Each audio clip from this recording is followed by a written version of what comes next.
মৰমৰ ছাত্ৰ-ছাত্ৰীসকল আজি আলোচনা কৰিম ক্লাছ 7 অনুশীলনী 4 এৰ 10 নম্বৰ প্ৰশ্নৰ পৰা 10 নম্বৰ প্ৰশ্ন কৈছে কাখৰ চিত্ৰত AB আৰু CD ৰেখা দুডালে O বিন্দুত কটাকটি কৰিছে x ৰ মান নিৰ্ণয় কৰা এইটো চিত্ৰ দিয়া আছে এইটো AB আৰু CD ৰেখা দুডালে কি কৰিছে O বিন্দুত কটাকটি কৰিছে ইয়াত AOC কোণটোৰ মাপ দিয়া আছে 5x - 20 ডিগ্ৰী আৰু BOD ৰ মাপটো দিয়া আছে 3x + 10 ডিগ্ৰী ইয়াৰ পৰা x ৰ মাপটো ওলাব লাগে প্ৰথমে দিয়া আছে লিখছো চিত্ৰত AB আৰু CD ৰেখা দুডালে O বিন্দুত কটাকটি কৰিছে এতেকে এটো এনেকে লিখিব পাৰিম AOC angle AOC সমান angle কি হ'ব BOD এটো হৈছে বিপ্ৰতীপ কোণ বিলাক সদায় সমান ব্ৰেকেটত লিখি দিব পাৰিবা বিপ্ৰতীপ কোণ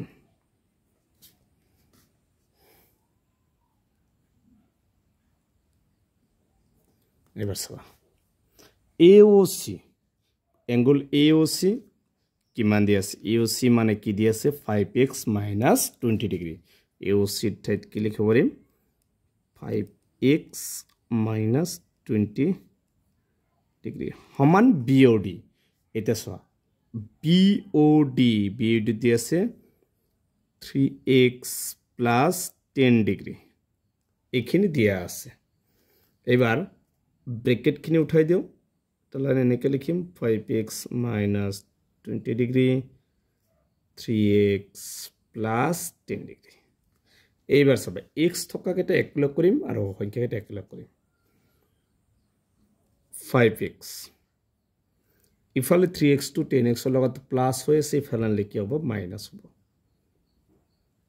আৰু ইফালে থাকিল কি 10 প্লাস এই 20 টো ইয়াত কি আছে মাইনাস ইফালে লিখি হ'ব প্লাস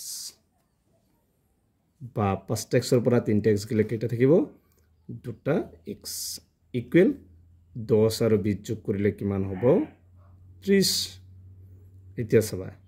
x টো ৰাখিম x টো ৰাখিলে x ৰ লগত 2 টো কি হৈছে পূৰণ ইফালে নিলে কি হ'ব হৰণ আৰু ইফালে কি আছে 30